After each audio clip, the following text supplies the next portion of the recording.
Եթերում ազատ լուրերի հիմնական թողարկումն է, ես Անի Ստեփանյանն եմ, բարև ձեզ, կարևորի մասին նախամարոտ։ Ապրիլի 8-ից 9 պաշտոնական այցով Հայաստանում կգտնվի Ղազախստանի Հանրապետության արտաքին գործերի նախարար Երմեկ Կոշերբայևը, պատվիրակության կազմում է նաև Ղազախստանի տրանսպորտի նախարար Նուրլան Սաուրանբայևը։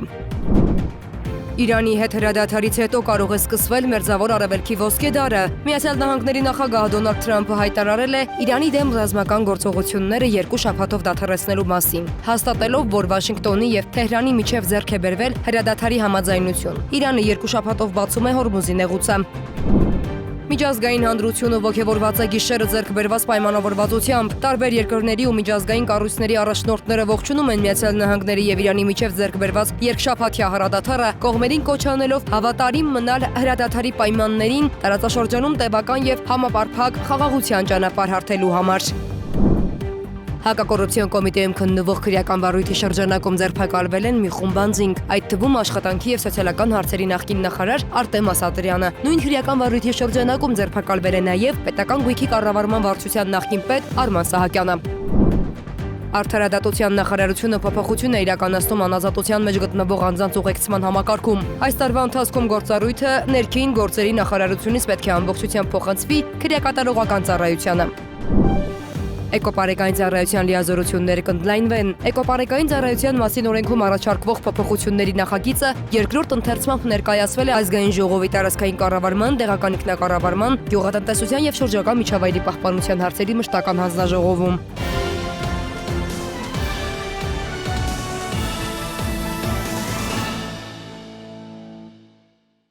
Ապրիլի 8-ից 9 պաշտոնական այցով Հայաստանում կգտնվի Ղազախստանի Հանրապետության արտաքին գործերի նախարար Երմեկ Կոշերբայևը, պատվիրակության կազմում են նաև Ղազախստանի տրանսպորտի նախարար Նուրլան Սաուրանբայևը։ Ապրիլի 9-ին Հայաստանի արտաքին գործերի նախարարությունում տեղի կունենա արտաքին գործերի նախարարների առանձնազրույց, որին կհաջորդի ընդլայնված կազմով հանդիպում։ Այլ թեմաներ Հայաստանի տարածքային կառավարման եւ ենթակառուցվածքների նախարարի տեղակալ Քրիստինե Ղալեչյանը ընդունել է Իրանի դեսպան Խալիլ Շիրղոլամիին։ Նախարարի տեղակալը ողջունել է հյուրին, կարևորելով համատեղ ծրագրերի իրականացումը ենթակառուցվածքների զարգացման ոլորտում։ Հանդիպման ընթացքում քննարկվել են ենթակառուցվածքների զարգացման ոլորտում իրականացվող ծրագրերը, մասնավորապես անդրադարձ է կատարվել Քաջարան-Ագարակ ճանապարհահատվածի շինարարության ընթացքին։ Քրիստինե Ղալեչյանը ընդգծել է, որ ծրագրում գործադրված ջանքերի եւ իրանական ընկերության ակտիվ աշխատանքի շնորհիվ հնարավոր կլինի աշխատանքներն ավարտել նախատեսված ժամկետներում 2027 թվականին։ Իրանի հետ հրադադարից հետո կարող է սկսվել Մերձավոր Արևելքի ոսկե դարը։ Միացյալ Նահանգների նախագահ Դոնալդ Թրամփը հայտարարել է Իրանի դեմ ռազմական գործողությունները 2 շաբաթով դադարեցնելու մասին, հաստատելով, որ Վաշինգտոնի եւ Թեհրանի միջև ձեռք է բերվել հրադադարի համաձայնություն։ Պակիստանի միջնորդությամբ ընթացող բանակցությունների արդյունքում կողմերը համաձայնել են ժամանակավորապես դադարեցնել հարվածներն ու շարունակել բանակցությունները։ Իդեպ Իրանը 2 շաբաթով բացում է Հորմուզի նեղուցը նավերի անցման համար, անցումը հնարավոր կլինի իրանական զինված ուժերի հետ համակարգմամբ, հաշվի առնելով տեխնիկական սահմանափակումները, հայտարարել է Իրանի արտաքին գործերի նախարար Աբբաս Արաղչին։ Առաջին առևտրային 2 հունական եւ լիբերային դրոշի տակ նավարկող նավերը արդեն հատել են Հորմուզի նեղուցը։ Միացյալ Նահանգները սկզբունքորեն պարտավորվում է հրաժարվել ագրեսիայից պահպանել Իրանի վերահսկողությունը Հորմուզի նեղուցի նկատմամբ, ճանաչել ուրանի հարստացումը, վերացնել բոլոր առաջնային եւ երկրորդային պատժամիջոցները, անվտանգության խորհրդի բոլոր բանաձևերի դադարեցում, կառավարիչների խորհրդի բոլոր բանաձևերի դադարեցում, վճարել փոխհատուցում Իրանին, դուրս բերել Միացյալ Նահանգների մարտական ուժերը տարածաշրջանից եւ դադարեցնել պատերազմը բոլոր ճակատներում, այդ թվում Լիբանանում։ Իրանի անվտանգության խորհուրդը հրապարակել է Թեհրանի ներկայացրած 10 կետից բաղկացած բոլոր այն սկզբունքները, որոնց շուրջ համաձայնության գալով Վաշինգտոնն ու Թեհրանը համաձայնել են երկշաբաթյա հրադադարի։ Մերձավոր Արևելքում լարվածությունը ժամանակավորապես թուլանում է։ Իրանցիները դուրս են եկել փողոցներ ու տոնել են իրենց երկրի իշխանությունների կողմից Միացյալ Նահանգների եւ Իսրայելի հետ պատերազմում հռչակված հաղթանակը։ Միաժամանակ Դոնալդ Թրամփը հայտարարել է, որ Միացյալ Նահանգներն արդեն հասել է իր հիմնական ռազմական նպատակներին, իսկ երկշաբաթյա դադարն անհրաժեշտ է վերջնական խաղաղության համաձայնագրի մշակման համար։ Պակիստանի Հայաստանի վարչապետ Շահբազ Շարիֆը հայտարարել է, որ կողմերը համաձայնել են անհապաղ հրադադարի եւ ապրիլի 10-ին պատվիրակություններին հրավիրել է Իսլամաբադ բանակցությունների հաջորդ փուլին մասնակցելու համար։ Իրանի իշխանությունները եւս հաստատել են, որ պատրաստ են դադարեցնել պատասխանատվությունները, եթե հարվածները դադարեն։ Իրանի արտգործնախարար Աբբաս Արաղչին նշել է, որ Հորմուզի նեղուցով անվտանգ նավարկությունը 2 շաբաթվա ընթացքում կվերականգնվի Իրանի զինված ուժերի վերահսկողությամբ։ Հրադադարի մասին հայտարարություններին զուգահեռ տարածաշրջանում ռազմական ակտիվությունը շարունակում էր բարձր մնալ։ ՑԱՀԱԼ-ը հայտարարել էր Իրանի տարածքում տասնյակ ռազմական եւ ենթակառուցվածքային թիրախների դեմ իրականացված հարվածների լայնածավալ ալիքի ավարտի մասին։ Իսրայելական ուժերը հարվածել են երկաթուղային հանգույցներին, կամուրջներին եւ նավթաքիմիական օբյեկտներին, փորձելով սահմանափակել ԻՀՊԿ-ի ռազմական լոգիստիկան։ Թրամփի սպառնալիքներից հետո Իրանի քաղաքացիները կենդանի պատ են կազմել կամուրջների, էլեկտրակայանների մոտ։ Իրանը նույնպես հրթիռային եւ անօդաչու հարվածներ էր հասցրել Իսրայելի ուղղությամբ։ Միևնույն ժամանակ Արաբական Միացյալ Էմիրություններից հայտարարել են, որ միայն հրադադարը բավարար չէ եւ անհրաժեշտ է նոր տարածաշրջանային անվտանգության համակարգ։ ՄԱԿ-ի անվտանգության խորհուրդն էլ չի կարողացել ընդունել Հորմուզի նեղուցի վերաբացման վերաբերյալ բանաձև Ռուսաստանի եւ Չինաստանի վետոյի պատճառով։ Սակայն նշվում է, որ հենց Պեկինի միջնորդական ջանքերն են նպաստել Միացյալ Նահանգներ-Իրան պայմանավորվածությանը։ Եվրոպական երկրներից Ֆրանսիայի նախագահ Էմանուել Մակրոնն էլ հրավիրել է Պաշտպանության խորհրդի արտակարգ նիստ, իսկ Մեծ Բրիտանիան Իրաքից տարհանել է իր զինվորականներին անվտանգության ռիսկերի պատճառով։ Վաշինգտոնում քաղաքական լարվածությունը նույնպես աճում է։ Մի շարք դեմոկրատ օրենսդիրներ սկսել են քննարկել Թրամփի պաշտոնանկության հնարավորությունը Իրանի շուրջ նրա կոշտ հայտարարություններից հետո։ Սպիտակ տունն այդ նախաձեռնությունը որակել է որպես քաղաքականապես մոտիվացված։ Հրադադարի մասին լուրերից հետո միջազգային շուկաներում նավթի գներն անմիջապես նվազել են ավելի քան 10%-ով, չնայած ձեռքբերված պայմանավորվածությանը, փորձագետները նշում են, որ առաջիկա 2 շաբաթը վճռորոշ կլինի։ Կողմերը պետք է ոչ միայն պահպանեն հրադադարը, այլև համաձայնության գան երկարաժամկետ անվտանգության նոր ճարտարապետության շուրջ, որը կարող է կանխել տարածաշրջանի հերթական լայնամասշտաբ պատերազմը։ Լուսինե Գրիգորյան, Free News, Ազատ լուրեր։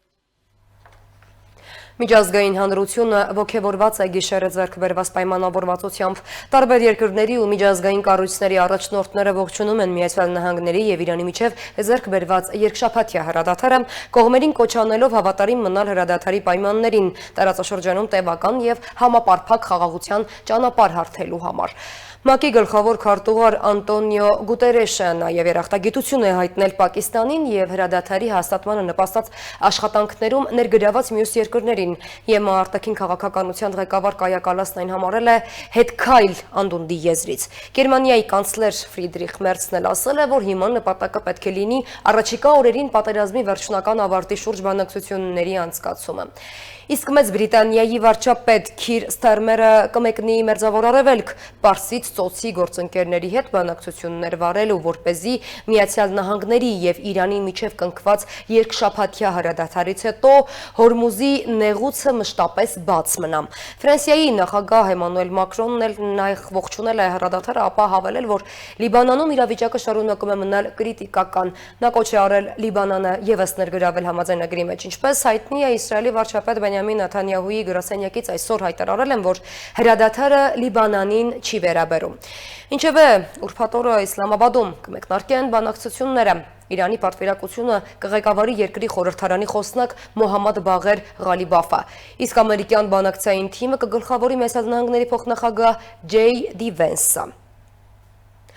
Իդեպ Հայաստանը եւս ողջունել է Միացյալ Նահանգների եւ Իրանի միջև ձեռք բերված կարևոր որոշումը դադարեցնել բոլոր ռազմական գործողությունները։ Այդ մասին հայտնել է Հայաստանի վարչապետ Նիկոլ Փաշինյանը X-ի էջում գրառում կատարելով։ Բարձր են գնահատում նաև միջնորդական ջանքերը, այդ թվում Պակիստանի եւ հաստատված հավատում ենք, որ դիվանագիտությունը պետք է գերակայի բոլոր չլուծված հարցերը կարգավորելու եւ Մերձավոր Արևելքում խաղաղությունը պահպանելու համար, նշել է Հայաստանի վարչապետը։ Միացյալ Նահանգները պատրաստ է առանց դժվարության վերադառնալ Իրանի նկատմամբ ուժային սցենարի կիրառմանը, եթե չհաջողվի Թեհրանի հետ ընդունել խաղաղ գործարք համաձայնեցնել։ Այս մասին Sky News հեռուստաալիքին տված հարցազրույցում հայտարարել է նախագահ Դոնալդ Թրամփը։ Միջազգային մյուս նորությունները տեսաշարով։ Իսրայելի վարչապետ Բենյամին Նեթանյահուն հայտարարել է, որ Իրանի շուրջ ռազմական լարվածության ֆոնին քննարկվող հնարավոր հրադադարը չի տարածվում Լիբանանի վրա։ Նրա խոսքով Իսրայելը կշարունակի գործողությունները Լիբանանի հարավում, մինչև սպառնալիքների լիարժեք չեզոքացումը։ Լիբանանի տվյալներով մարտի սկզբից ի վեր հարվածների հետևանքով զոհվել է ավելի քան 1500 մարդ, իսկ տեղահանվածների թիվը գերազանցել է 1 միլիոնը։ Ամերիկայի Միացյալ Նահանգների փոխնախագահ Ջեյ Դի Վենսը հայտարարել է, որ ուկրաինական հատուկ ծառայությունների համակարգերում եղել են տարրեր, որոնք փորձել են ազդել Ամերիկայի Միացյալ Նահանգներում եւ Հունգարիայում ընտրությունների արդյունքների վրա։ Բուդապեշտում Հունգարիայի վարչապետ Վիկտոր Օրբանի հետ համատեղ մամուլի ասուլիսի ընթացքում Վենսը նշել էր, որ նման գործողությունները դրսևորվել են նաեւ 2024 թվականի Ամերիկայի Միացյալ Նահանգների նախագահական ընտրություններից առաջ։ Նրա խոսքով ուկրաինական որոշ շրջանակներ գործակցել են դեմոկրատների հետ, փորձելով ազդել ընտրական գործընթացի վրա։ Վենսը նաև ընդգծել է, որ Հունգարիայում նման միջամտություն թույլ չի տրվի։ Հունգարիայի վարչապետ Վիկտոր Օրբանը նախորդ տարի առաջարկել է հնարավոր ամեն կերպ օգնել Ռուսաստանի նախագահ Վլադիմիր Պուտինին, այդ թվում Բուդապեշտում ուկրաինական պատերազմի հանգուցալուծմանը միտված գագաթնաժողով կազմակերպելու միջոցով։ Այս մասին հայտնում է Բլումբերգը, հղումանելով հեռախոսազրույցի սղագրությունը։ Հեռախոսազրույցի ընթացքում Օրբանը Պուտինին անվանել է ընկեր եւ նշել, որ պատրաստ է աջակցել ցանկացած հարցում։ Պուտինն իր հերթին բարձր է գնահատել հարաբերություններն, ընդգծելով, որ Հունգարիան կարող է լինել ընդունելի հարթակ հնարավոր բանակցությունների համար։ Լուրը դեռևս չի մեկնաբանվել ոչ Հունգարիայի կառավարության, ոչ էլ Կրեմլի կողմից։ Գազայում բժշկական տարհանումները ժամանակավորապես դադարեցվել են այն բանից հետո, երբ անվտանգային միջադեպի ընթացքում սպանվել է առողջապահության համաշխարհային կազմակերպության հետ համագործակցող անձ։ ԱՀԿ խոսնակ Քրիստիան Լինդմայերի խոսքով դեպքի պահին այնտեղ գտնվել են ևս 2 աշխատակից, որոնք չեն տուժել։ Միջադեպի հանգամանքները ներկայումս քննվում են համապատասխան մարմինների կողմից։ Դեպքից հետո կազմակերպությունը կասեցրել է Ռաֆահի անցակետով նախատեսված բուժառուների տեղափոխությունը դեպի Եգիպտոս։ ԱՀԿ-ն նշել է, որ բժշկական տարհանումները կշարունակվեն մնալ դադարեցված մինչև անվտանգության պայմանների հստակեցումը։ Թբիլիսի քաղաքապետ Կախակալաձեն հայտարարել է, որ դրական սպասելիքներ ունի Ամերիկայի Միացյալ Նահանգներ պատվիրակության սպասվող այցի ընթացքում, ընդգծելով, որ Վրաստանը պատրաստ է վերականգնել հարաբերությունները նոր էջից։ Նրա խոսքով այս գործընթացը պետք է լինի երկկողմանի, հիմնված բարեկամության եւ ռազմավարական գործընկերության վրա։ Կալաձեն նաեւ նշել է, որ լավատեսությունը պայմանավորված է վարչապետ Իրակլի Կոբախիձեի եւ Ամերիկայի Միացյալ Նահանգների պետքարտուղար Մարկո Ռուբիոյի միջև տեղի ունեցած հեռախոսազրույցով։ Միաժամանակ ըստ պաշտոնական տեղեկությունների ապրիլին Ամերիկայի Միացյալ Նահանգներից Վրաստան կժամանի պատվիրակություն, որը կզանոթանա երկրում ընթացող գործընթացներին։ Հակակոռուպցիոն կոմիտեում քննվող քրեական վարույթի շրջանակում ձերբակալվել են մի խումբ անձինք, այդ թվում աշխատանքի եւ սոցիալական հարցերի նախկին նախարար Արտեմ Ասատրյանը։ Նույն քրեական վարույթի շրջանակում ձերբակալվել է նաեւ պետական գույքի կառավարման վարչության նախկին պետ Արման Սահակյանը, Գալուստ Սահակյանի որդին։ Ելնելով նախաքննության շահերից հակակոռուպցիոն կոմիտեից այլ տեղեկություններ չեն տրամադրել։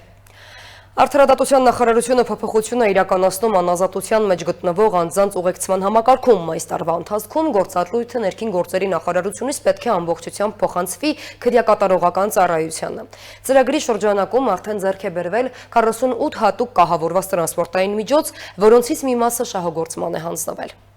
Այս տարվա ընթացքում անազատության մեջ գտնվող անձանց բոլոր ուղեկցումները պետք է իրականացնի ոչ թե ներքին գործերի նախարարությունն, այլ քրեակատարողական ծառայությունը։ Այս մասին ասել է Արդարադատության նախարար Սրփուհի Գալյանը, ներկայացնելով կալանավորված անձանց ուղեկցման համակարգում իրականացվող փոփոխությունները։ Նրա խոսքով նախորդ տարվա ընթացքում դատարաններ անազատության մեջ գտնվող անձանց ուղեկցման գործընթացում արձանագրվել էին մի շարք խնդիրներ, այդ թվում ուշացումներ եւ դատական նիստերի հետաձգումներ։ Այդ խնդիրների լուծման նպատակով որոշվել է ուղեկցման գործառույթը փուլային եղանակով փոխանցել քրեակատարողական ծառայությանը, իսկ այդ նպատակի համար արդեն ձեռք է բերվել 48 հատուկ կահավորված տրանսպորտային միջոց։ Գալյանը նշել է, որ ներկայում նախարարությանը փոխանցվել է մեքենաների մի մասը 22 միավոր, իսկ մնացածը մատակարարման փուլում են։ Նախարարի գնահատմամբ տարեվերջին համակարգը պետք է գործի ամբողջ ծավալով, ապահովելով ուղեկցումների պատշաճ եւ արդյունավետ կազմակերպումը հենց քրեակատարողական ծառայության կողմից։ Նա նաև ընդգծել է, որ 9 քրեակատարողական հիմնարկներից արդեն 3-ում Վարդաշենում, Վանաձորում եւ Արթիկում ուղեկցումն իրականացվում է հենց քրեակատարողական ծառայության միջոցով, իսկ մինչև այս պահը դատական նիստերից կամ բժշկական սպասարկումից ուշացման դեպքեր չեն գրանցվել։ Նախորդիվ խնդիրները կայանում էին նրանում, որ երբեմն գերծանրաբեռնվածությամբ պայմանավորված ժամանակին հնարավոր չէր լինում անազատության մեջ գտնվող անձանց հասցնել օրինակ դատական նիստերին, եւ եւ ցավոք սրտի ունեցել ենք նաեւ դեպքեր, երբ դատական նիստերը հետաձգվել են նաեւ այդ պատճառով եւ մեր արժեվ դրված խնդիրն այն է անել այնպես, որպեսզի նման դեպքերը չկրկնվեն եւ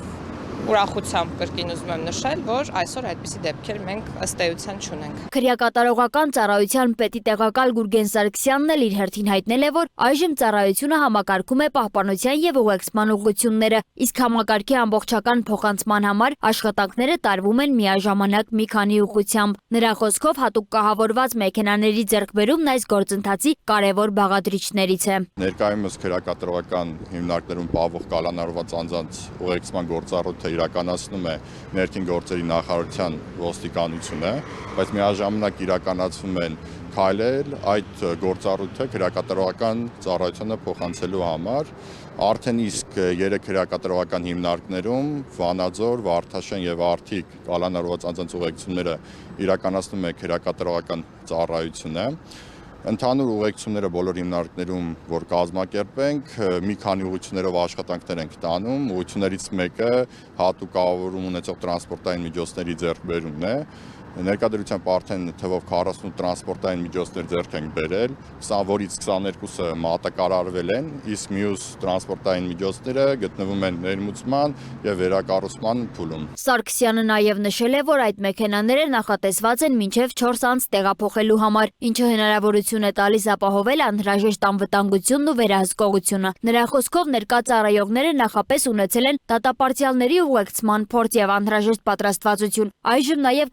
կալանավորված անձանց ուղեկցումն իրականացնելու համար։ Անդրադառնալով համակարգի կադրային համալրմանն արդարադատության նախարար Սրբուհի Գալյանը նշել է, որ այս պահին քրեակատարողական ծառայությունում կան թափուր հաստիկներ։ Նա նաև հայտնել է, որ նախատեսվում է վերանայել ծառայություն անցնելու տարիքային սահմանափակումը, ավելի լայն շրջանակի քաղաքացիների հնարավորություն տալով համալրել համակարգը։ Այսօր մենք գործուն քայլեր ենք ձեռնարկում, որպեսզի կադրային համալրումը իրականացվի եւ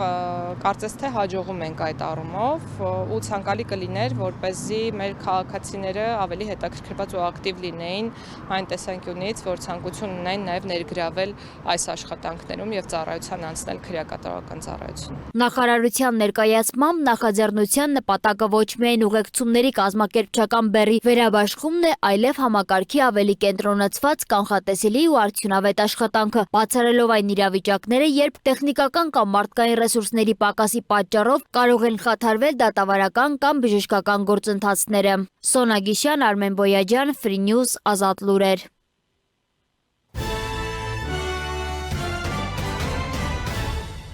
Էկոպարեկային ծառայության մասին օրենքում առաջարկվող փոփոխությունների նախագիծը երկրորդ ընթերցմամբ ներկայացվել է Ազգային ժողովի տարածքային կառավարման, տեղական ինքնակառավարման, գյուղատնտեսության եւ շրջակա միջավայրի պահպանության հարցերի մշտական հանձնաժողովում։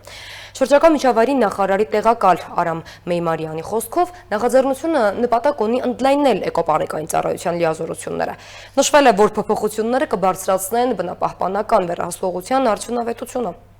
Ազգային ժողովում քննարկվում են բնապահպանական ոլորտի օրենսդրական փոփոխությունների քննարկումները։ Այս անգամ օրենսդիրների ուշադրության կենտրոնում է էկոպարեկային ծառայության մասին օրենքում փոփոխությունների նախագիծը, որը երկրորդ ընթերցմամբ քննարկվեց Ազգային ժողովի տարածքային կառավարման, տեղական ինքնակառավարման, գյուղատնտեսության եւ շրջակա միջավայրի պահպանության հարցերի մշտական հանձնաժողովում։ Նախագիծը հանձնաժողովին ներկայացրեց շրջակա միջավայրի նախարարի տեղակալ Արամ Մեյմարյանը։ Նրա խոսքով առաջարկվող փոփոխությունները միտված են ուժեղացնելու էկոպարեկային ծառայության գործառույթները եւ բարձրացնելու բնապահպանական վերահսկողության արդյունավետությունը։ Մասնավորապես նախագծով առաջարկվում է օրենքով ամրագրել էկոպարեկային ծառայողների իրավունքը մասնակցելու պետական անտառներում, անտառային հողերում եւ բնության հատուկ պահպանվող տարածքներում կենսաբազմազանության մշտադիտարկմանը։ Ըստ փոխնախարարի այս փոփոխությունը կարևոր է, քանի որ թույլ կտա արձագանքել հնարավոր խախտումներին եւ ավելի համակարգված ձևով իրականացնել բնական ռեսուրսների պահպանությունը։ Ինչու ենք առաջարկում այս փոփոխությունը։ Օրենքի համաձայն էկոպարեկային ծառայության հիմնական խնդիրն է անտառների եւ բնության հատուկ պահպանվող տարածքների պահպանությունը, սակայն ես ծառայության ժամանակ էկոպարեկային ծառայողները հենց առաջի ձեռքից ստանում են ինֆորմացիա կենսաբազմազանության մասին, այսինքն բույսերի, կենդանիների, սնկերի վերաբերյալ, որոնք հանդիսանում են շրջակա միջավայրի կարևոր ցուցիչներ եւ ուստի այդ մոնիտորինգը առաջին ձեռքից էկոպարեկային ծառայողների կողմից իրականացնելու դեպքում մենք ընդհանուր կենսաբազմազանության մոնիտորինգին նպաստող գործողություն իրականացվելու էկոպարեկային ծառայողները կլինեն ոչ թե ամբողջ մոնիտորինգի հիմնական իրականացնողները եւ այդ բեռը ամբողջությամբ կդրվի իրենց վրա, այլ կլինեն ընդհանուր կենսաբազմազանության մոնիտորինգի մի մասնիկ։ Բացի այդ նախագծով նախատեսվում է հստակեցնել էկոպարեկային ծառայողների լիազորությունները տեղական ինքնակառավարման մարմինների հետ գործակցության ոլորտում։ Առաջարկվում է սահմանել նրանց իրավունքը օպերատիվ կերպով տեղեկություն ստանալու եւ փոխանակելու թիմերի հետ, ինչն ըստ ներկայացման կնպաստի արագ արձագանքման եւ որոշումների կայացման գործընթացի արդյունավետությանը։ Ենթադրենք համայնքի հետ կա կրթադաստիարակչական աշխատանքից սկսած մինչև ինֆորմատիվ, ենթադրենք ինչ-որ սահմանի հետ կապված բնության հատուկ պահպանվող տարածքի կամ անտառի հարց է առաջացել, էկոպարեկային ծառայողը կարող է իրազեկել համայնքին, այդ խնդիրը լսել համայնքից, թե օրինակ ինչ խնդիր է առաջացել, փոխանցել լիազոր մարմին կամ ինքը տեղում լուծում տալ, հետո անտառ օգտագործումը, հատապտուղների հավաք կլինի կամ թափուկի հավաք կլինի կամ ինքնապատրաստումով փայտի հավաք կլինի, էկոպարեկային ծառայողները կարող են այդ ինֆորմացիան տիրապետում են փոխանցել համայնքի բնակիչներին, որովհետեւ նրանք ճիշտ կարողանան օգտվեն, խնդիրների չբախվեն, կլինեն ժամանակներ, երբ որ որոշակի կենդանիների հետ կապված ինֆորմացիա պետք կլինի փոխանցել համայնքներին, օրինակ մենք արդեն Հայաստանում մի քանի տեղ հանդիպում են հովազ, դրա հետ կապված ինֆորմացիա, որ մենք ունենանք։ Քննարկման ընթացքում հանձնաժողովի անդամները նաև անդրադարձան նախաձեռնության գործնական կիրառելիությանը, ընդգծելով, որ կենսաբազմազանության մշտադիտարկման գործընթացում տարբեր կառույցների ներգրավվածությունը կարող է ապահովել առավել ամբողջական տվյալներ եւ վերահսկողություն։ Մոնիտորինգի մասով, քանի որ շատ սպეციფიկ է եւ պետք է այստեղ նաեւ լուրջ տրեյնինգային գործընթաց անցնի, մենք էկոպարեկային ծառայողների հետ կապված իրենց մոնիտորինգային դեռ ծրագիր պետք է որոշենք, թե ինչ ծրագիր իրենք կարող են անել։ Պարտադիր կլինի որոշակի գործողություններ, որոնք իրենք կանեն, բայց ամբողջական մոնիտորինգ բնականը չեն անելու։ Դրա համար մենք իրենց իրավունքի մեջ ենք դրել, այլ ոչ պարտադիր։ Միևնույն ժամանակ շեշտվեց, որ անհրաժեշտ է հստակ մեխանիզմներ սահմանել լիազորությունների համադրման եւ կրկնօրինակման ռիսկերը նվազեցնելու համար։ Օրենքի նախագիծը ստացավ դրական եզրակացություն, ուստի այն կքննարկվի խորհրդարանի նիստերի դահլիճում։ Եթե այն ընդունվի, ակնկալվում է, որ էկոպարեկային ծառայության դերը բնության պահպանության գործում զգալիորեն կուժեղանա։ Լուսինե Գրիգորյան, Տիգրան Ղազարյան, Free News, Ազատ լուրեր։ Ազգային ժողովի տնտեսական հարցերի մշտական հանձնաժողովի այսօրվա նիստի օրակարգում ընդգրկված էր 5 հարց, որոնք բոլորն էլ ստացել են դրական եզրակացություն։ Դրանց մի մասը ընդգրկվել է ազգային ժողովի առաջիկա լիագումար նիստերի օրակարգում։ Ազգային ժողովի տնտեսական հարցերի մշտական հանձնաժողովի օրակարգը հագեցած էր, ընդգրկված էր 5 հարց առաջին ընթերցմամբ եւս 2 հարց երկրորդ ընթերցմամբ։ Նիստը սկսվեց ներդրումների մասին օրենքի նախագծի քննարկմամբ, որի զեկույցը վերապահվեց էկոնոմիկայի նախարարի տեղակալ Լիլիա Սիրականյանին։ Նախագծի նպատակն է ամրագրել ներդրումային հարաբերությունների արդի պահանջներին համապատասխանեցված պարզ, թափանցիկ եւ կանխատեսելի իրավական հիմքեր, ապահովելու ներդրողների իրավունքների պաշտպանությունը, ներդրումների ազատությունը եւ խթանում է ինչպես տեղական, այնպես էլ օտար երկրյա ներդրողների համար։ Ըստ նախարարի տեղակալի նախագծի ընդունմամբ կձևավորվի ներդրումային հստակ եւ կանխատեսելի իրավական միջավայր, որը Հայաստանին հնարավորություն կտա բարձրացնելու իր միջազգային ներդրումային վարկանիշը եւ մրցունակությունը, ներդրումային գրավչությունը եւ խթանելու կայուն ու ներառական տնտեսական աճը։ Այսպիսով նախագիծը սահմանում է Հայաստանի Հանրապետությունում ներդրումների իրավական հիմքերը, ներդրողների եւ նրանց ներդրումների նկատմամբ կիրառվող ազատությունները, երաշխիքները, ներդրողների իրավունքները եւ այդ իրավունքների պաշտպանության կառուցակարգերը, ներդրողների պարտականությունները, ներդրումային խթանների իրավական հիմքերը, տրամադրման սկզբունքներն ու վարչահարությունը, Հայաստանի Հանրապետությունում ներդրումային քաղաքականության ինստիտուցիոնալ շրջանակ։ Նախագծի մասին հիմնական զեկուցումից հետո հանձնաժողովի նախագահ Բաբկեն Թունյանը նշեց, որ օրենքի նախագծի մանրակրկիտ աշխատանքային քննարկում է տեղի ունեցել նաև շահագրգիռ գործարանների մասնակցությամբ։ Ներդրումների մասին օրենքի նախագիծը քննարկումից հետո արժանացավ հանձնաժողովի դրական եզրակացությանը եւ ընդգրկվելու է ազգային ժողովի առաջիկա լիագումար նիստերի օրակարգում։ Օրակարգի հաջորդ ֆինանսական հաշիվների վերաբերյալ տեղեկությունների ավտոմատ փոխանակման մասին իրավասու մարմինների բազմակողմ համաձայնագրի լրացումը վավերացնելուն վերաբերող օրենքի նախագիծը հանձնաժողովի նիստին ներկայացրեց ՊԵԿ նախագահի տեղակալ Ռաֆայել Գևորգյանը։ Նրա խոսքով 2023 թվականին Հայաստանը ստորագրել եւ վավերացրել է միասնական հաշվետվողական ստանդարտի ներդրմանը վերաբերող համաձայնագիրը, որը նախատեսում է ֆինանսական հաշիվների միջազգային փոխանակում։ Սա հարկային թափանցիկությունն ապահովող կարևոր գործիքակազմ է։ Այն հնարավորություն է տալիս ֆինանսական հաշիվների մասին տեղեկատվություն փոխանակելու տարբեր երկրների միջև, ասաց ՊԵԿ նախագահի տեղակալը։ Փոփոխությունները հիմնականում վերաբերում են որոշակի դրույթների հստակեցմանը, կապված ինքնահայտարարագրի հետ, նույնականացման կանոնների հետ, կազմակերպությունների եւ անձանց հաշվետերերի նույնականացման հետ։ Հարցն արժանացավ հանձնաժողովի դրական եզրակացությանը։ Հայաստանի Հանրապետության հարկային օրենսգրքում փոփոխություններ եւ լրացումներ կատարելու մասին օրենքի նախագծի քննարկման հիմնական զեկուցողն էր ֆինանսների նախարարի տեղակալ Արման Պողոսյանն էր։ Նա ընդգծեց, որ նախագծի նպատակը ոսկուց եւ թանկարժեք քարերից պատրաստված իրերի օտարման գործարքների ավելացված արժեքի հարկով հարկման բազայի որոշման կանոնների վերանայումն է, ոսկեգործության ոլորտի զարգացման համար նպաստավոր հարկային միջավայր ձևավորելու ակնկալիքով։ Արտադրողների համար ասում ենք, որ ավելացված արժեքի հարկը կհաշվարկվի ոչ թե ոսկյա իրի արտադրանքի ամբողջ գնի հաշվով, այլ դրանից նվազեցնելով նշված երկու հումքերի արժեքը՝ ոսկու եւ թանկարժեք քարի արժեքը, եւ ըստ էության միայն նոր ստեղծված արժեքը, նոր ավելացված արժեքը, որը աշխատանքն է եւ շահույթը, ենթակա կլինի ավելացված արժեքի հարկով հարկման։ Հանձնաժողովն այս նախագծին եւս դրական եզրակացություն տվեց։ Մաքսային ստուգումների գործընթացը մոտեցնում ենք հարկային ստուգումներին եւ էական փոփոխություններ ենք առաջարկում, որոնք հստակեցնում են մաքսային համակարգի հետ առնչվող տնտեսվարող սուբյեկտների համար խաղի կանոնները։ Այս մասին արդեն նշեց ՊԵԿ նախագահ Էդուարդ Հակոբյանը, որ հանձնաժողովի քննարկմանն էր ներկայացնում մաքսային կարգավորման մասին օրենքում փոփոխություններ եւ լրացումներ կատարելու մասին օրենքի նախագիծը։ Էդուարդ Հակոբյանն անդրադարձ կատարեց մաքսային ստուգման կամերալ եւ արտաքին տեսակների մասով կատարված լրամշակումներին։ Ըստ նրա սահմանված չեն կամերալ մաքսային ստուգման ժամկետը ստուգման սկիզբ համարելու ամսաթիվը։ Կամերալ մաքսային ստուգումն իրականացվում է առանց վարչական վարույթի մասին ծանուցման եւ առանց ստուգման ժամկետի սահմանափակման, որն անորոշությունից բացի ստեղծում է իրավիճակ, որ ստուգումները վիճարկվում են պարբերաբար։ Կամերա ստուգման սկսելու մասին ստուգման ենթակա անձը պետք է ծանուցվի։ Ծանուցումների մասին մի փոքր ավելի ուշ կխոսեմ, թե ինչ կարգավորումներ ենք նախատեսում։ Ընդ որում ֆիքսում ենք, որ կամերալ մաքսային ստուգման ժամկետը չի կարող երկարաձգվել եւ չի կարող կասեցվել։ ՊԵԿ նախագահի կողմից բերված նախագիծը եւ օրակարգում արկա երկրորդ ընթերցման նախագծերը նույնպես հանձնաժողովի կողմից ստացան դրական եզրակացություն։ Չնայած Ռուսաստանից հնչող հայտարարություններին այս պահին հայկական բիզնեսի համար ռուսական կողմը խոչընդոտներ չի ստեղծել։